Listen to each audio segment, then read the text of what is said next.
सत श्री अकाल, वणक्कम, नमस्कार। कैसे हैं प्रभु? ये है क्रिकेट का कहानीकार।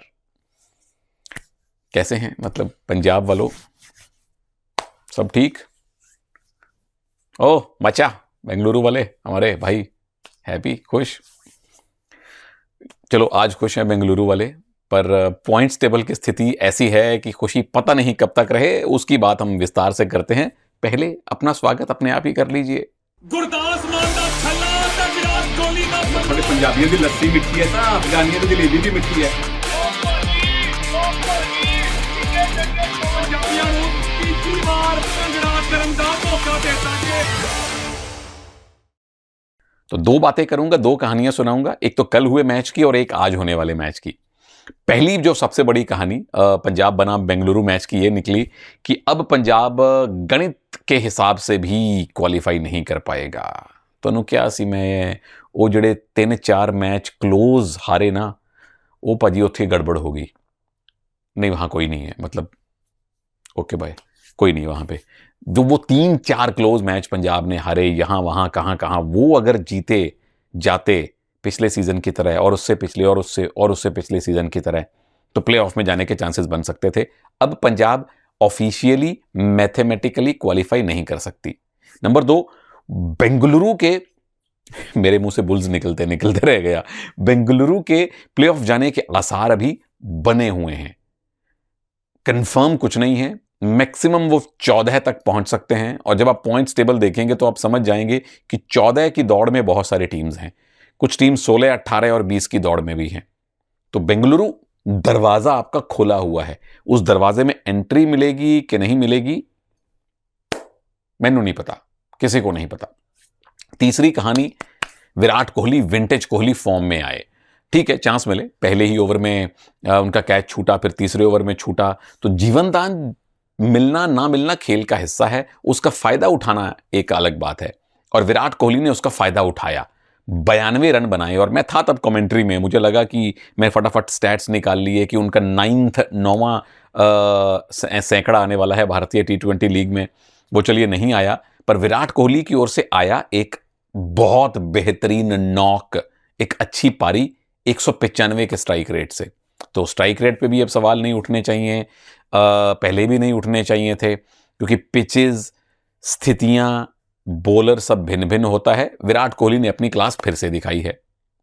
चौथी कहानी, कवेरप्पा, विद्वत कवेरप्पा, और इनकी चर्चा मैं कई दिनों से सुन रहा था पूर्व क्रिकेटर्स से, जिन्होंने इनको थोड़ा करीब से डोमेस्टिक क्रिकेट में देखा है कि अच्छे बॉलर हैं। फिर जब उनके बारे में थोड़ा पढ़ा तो पता चला कि भाई साहब ग्लेन मैकग्रा को अपना आइडल मानते हैं। स्पीड ज्यादा नहीं है, 125, 30, 32 में ये घूमते हैं, लाइन लेंथ बड़ी अच्छी रखते हैं।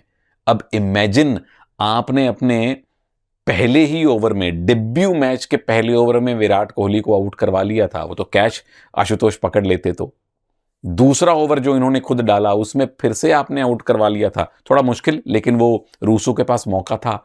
इमेजिन विराट कोहली जैसे लेजेंड को आपने 2 बार कैच आउट करने के उनका कैच आउट करने का आसार आपने बना दिए थे। तो कवेरप्पा वेल डन, 2 विकेट आपको मिले, बेहतरीन भविष्य कवेरप्पा मुझे दिखाई देते हैं।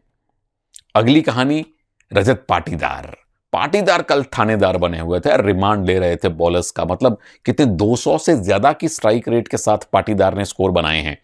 और इस सीजन की शुरुआत उनकी वैसी ही रही थी जैसी इंग्लैंड वाली टेस्ट सीरीज का अंत रहा था। मतलब पूरी टेस्ट सीरीज में वो चले नहीं, वही खराब फॉर्म उनकी यहां पे भी आई, पर अब कुछ मैचेस से काफी बेहतर खेल रहे हैं, और ये अच्छा लग रहा है रजत पाटीदार को हमें ऐसे खेलते हुए देखना। अगली कहानी आती है बेंगलुरु टीम की ओवरऑल अप्रोच पे। मतलब उनमें भूख दिखाई दे रही है। 3 मैच लगातार जीते, अब चौथा मैच आप लगातार जीत गए हैं। सीजन की पहली जीत आपको पंजाब के विरुद्ध ही मिली थी चिन्ना स्वामी में, फिर लगातार हार हार हार हार। तो ये ऐसी टीम है जिसका फैन ग्रुप बड़ा लॉयल है, ठीक चेन्नई की तरह, ठीक मुंबई की तरह, ठीक और कई टीम्स की तरह। पर इनके फैंस का जुनून मैंने खुद देखा है बेंगलुरु में जाके, स्टेडियम के बाहर। तो विराट कोहली ने भी कल कहा मैच के बाद कि हमें अपने फैंस के लिए जीतना था।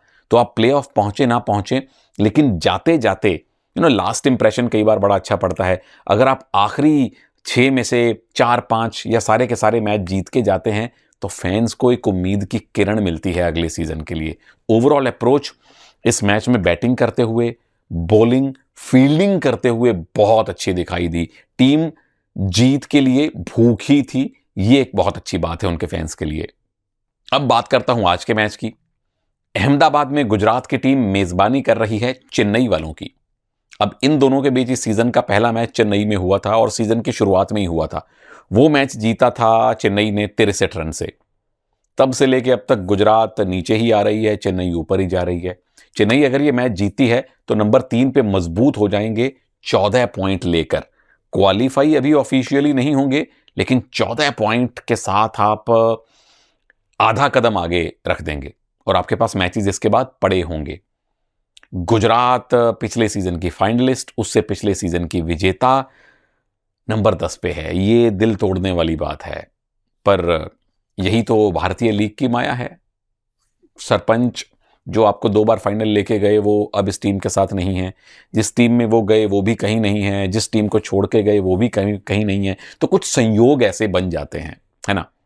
तो चलिए, इस मैच की अगली कहानी ये रहेगी कि चेन्नई अगर जीती प्लेऑफ की दौड़ में थोड़ा आगे निकलेगी। गुजरात के लिए बचे हुए मैचेस अपने फैंस के लिए जीतने जरूरी हैं। अगली कहानी यह है कि चेन्नई के नए सरपंच ऋतुराज गायकवाड़ अच्छा काम कर रहे हैं।